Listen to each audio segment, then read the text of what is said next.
Chicagoland. I love that name. It conveys a special shared sense of civic pride. Connected by rail lines and commercial networks, the entire region shares the Chicago spirit. Sox and Cubs. Chicagoland is home territory to the Phoenix, that magic bird consumed by fire and then reborn from its own ashes.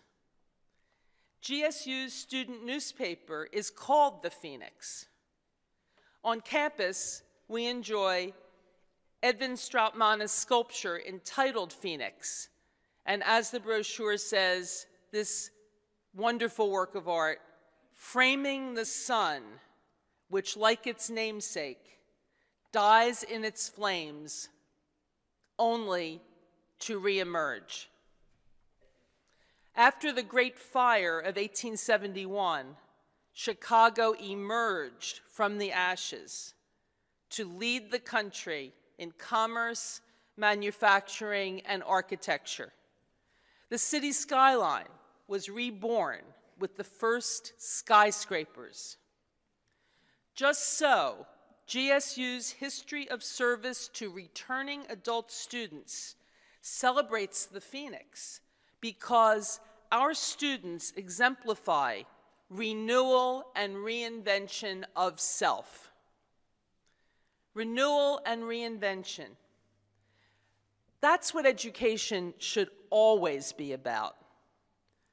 That's what the 21st century must be about. The purpose of an installation is to remember the past, reflect on the present, and imagine the future. As T.S. Eliot writes in the Four Quartets, time present and time past are both perhaps present in time future. Now, I'm an English professor, so you're going to get used to these quotations. There are more, so just relax and enjoy them. Let us look at GSU's origins and ideals. Let us ask where we have succeeded and where we have gone astray. Let us examine what should be sustained and what should be transformed. Then, Phoenix-like, we will renew and reinvent GSU. First, let us remember. Remembering is itself an act of imagination. We select and reconstruct the past into stories that inspire the future. Anthropologist Del Heim says, a community is defined as a group of people who know the same stories. And I would add, therefore share the same past. Although Governors State was not founded until 1969, our university is rooted in the post-World War II era. In the late 1940s, thousands of servicemen and women returned home to Illinois, to the rapidly expanding Chicago metropolitan area. After defeating tyranny, these veterans, regardless of socioeconomic group, yearned for the American dream, the pursuit of happiness. And they got the chance.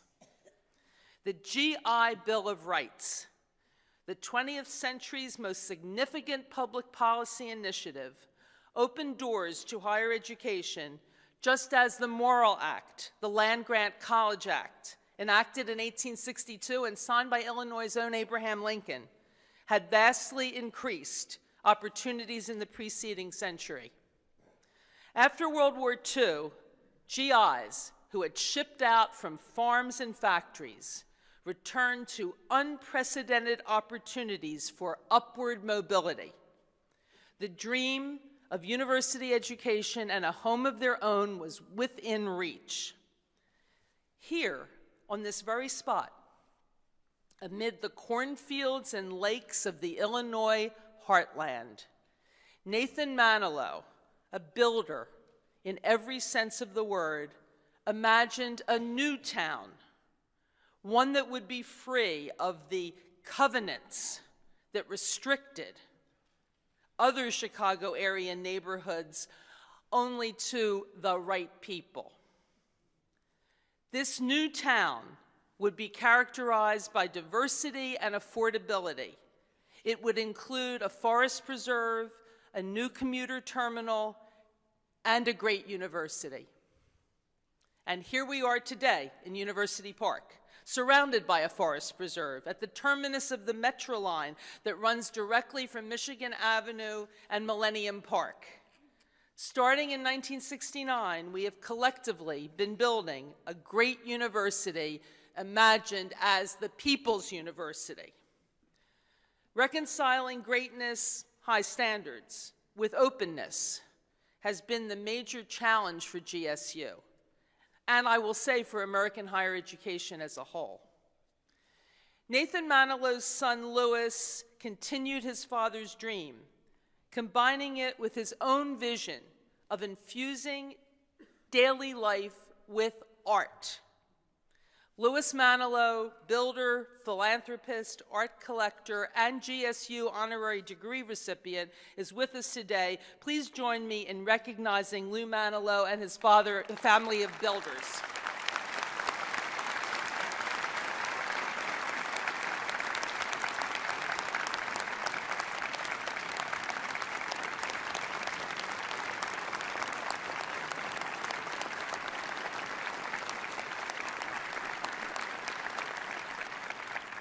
Thank you. The new town of University Park is distinctive because Governor's State, its great people's university, arises from a foundation of artistic expression, imagination set free. Mark de Souvreau's Yes for Lady Day was constructed here before ground was broken for the university. Art, sculpture at GSU is not an afterthought. Art is essential to the identity of this campus. Public art belongs at all universities because artists teach us to look at the ordinary with new eyes. Now, you may like or loathe Paul. Those who are new to our campus may have seen the monumental statue of a slumped Paul Bunyan as you drove in. People who live here have very strong opinions, one way or another, about Paul. But one thing that's for sure is that here at the university, we can talk about Paul in terms of mythos, advertising, and new artistic materials. Just as art helps us to see life anew, one benefit of new presidential leadership is to look at the university with a newcomer's eye, an artist's eye, to see the university's past, present, and future anew. And let me talk a little bit about the history of GSU. And I love history. I'm a student of history as well as of literature. So it's been a real privilege to learn about the history of this great institution. The presidential administration of William E. Engbertson, 1969 to 76, established founding concepts of Governor's State University.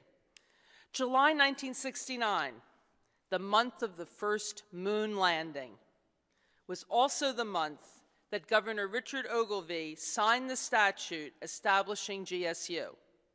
The GSU logo symbolizes flight to the moon and metaphorically to new heights of achievement and upward mobility. The three sides of the triangular shape, and it's not so much a triangle in the way I look at it, but a wing, represent the tripartite role of faculty: teaching, scholarship, and service. GSU's colors, black and white, affirm that GSU was imagined as an oasis, transcending the turmoil of the late 60s and uniting people across racial lines. I'm grateful to Warner for that history lesson. When we met with Warner in his NBC studios last week, he remembers this concept of GSU as an oasis, and made sure that I understood it too, and understood our colors and what they represent. Dr. Engbertson, the university's first builder, established GSU as a non-traditional experimenting university with a mission to serve adult learners and community college transfer students. GSU was founded on the principle of partnership with community colleges. And in that spirit, I'd like to ask our partners, the presidents and representatives from Illinois community colleges, to rise and be recognized.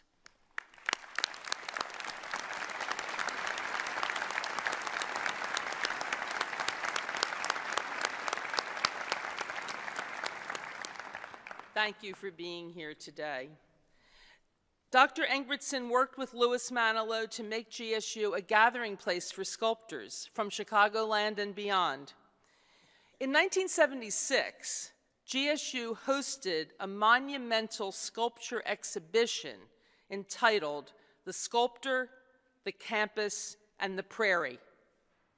Peter Sheldal, still an art critic for The New Yorker, I just saw an article of his 2 weeks ago, wrote about this exhibit in 1976, and here's what he said.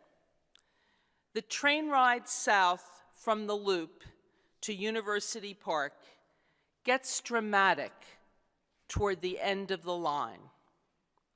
Dense habitation ceases abruptly, and the almighty American prairie, always underfoot in Chicago, but usually out of mind, emerges like a conquering god.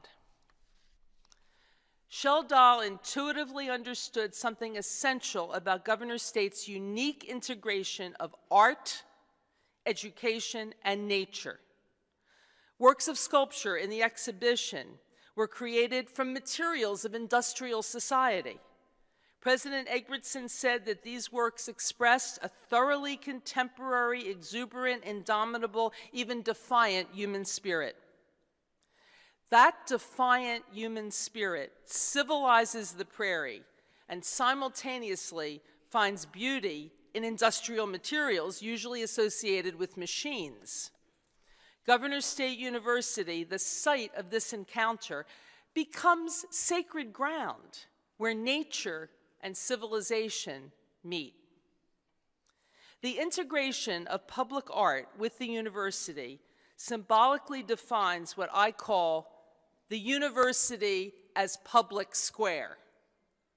And what that means is that the university is a place inspiring engagement with the aspirational values of our diverse cultures, a place where the city and nature meet, a place where education is a lifelong process in a publicly shared environment. Now, examine the architecture and setting of many universities here and in Europe. These institutions look like Gothic cathedrals or monasteries, and they're usually built on hills. The idea was to create an isolated environment apart from and above society for the purpose of preparing a ruling class. Realize now that in a democratic society, we are all members of the ruling class.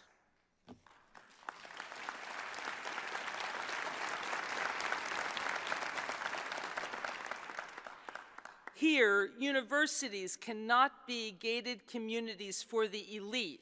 They must be public squares, inviting talented individuals, regardless of socioeconomics or family heritage, to discover new ideas. In ancient Greece, the public square was called the agora, where Socrates walked with students and taught them to be leaders in the city. The Romans' public square was the forum, where Cicero inspired young Romans to understand responsibilities of citizenship. Governor State, from its beginning, has reconciled nature, the prairie god, with the values of civilization, art, and education, creating a public square, inviting people from all classes of society to participate in responsible public life. The second president of GSU, Dr. Leo Goodman Malamuth, and he served from 76 to 92, strengthened GSU's role as a public square.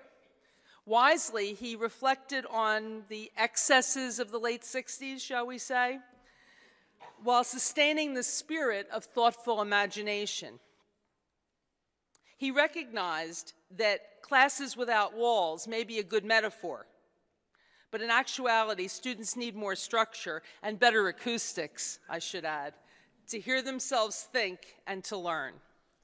Dr. Goodman Malamuth harnessed the prairie god's potential by imposing necessary constraints and developing sound educational practices. Paula Wolfe assumed the presidency of GSU in July 1992 and served until 2000. President Wolfe, a true pragmatic idealist, furthered and refined GSU's distinctive mission as a university dedicated to social justice. Dr. Stuart Fagan, president from 2000 to 2007, contributed greatly to building a 21st century university.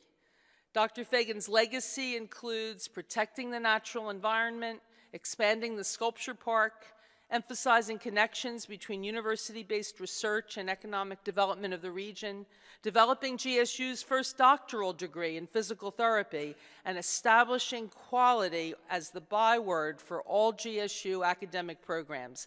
And on a personal note, I thank Dr. Fagan for a smooth and seamless presidential transition.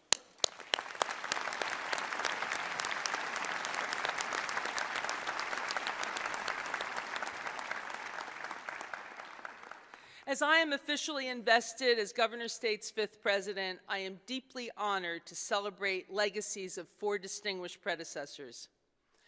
Inspired by the mythical phoenix, we will imagine the future and reinvent a great people's university built where the prairie meets the city.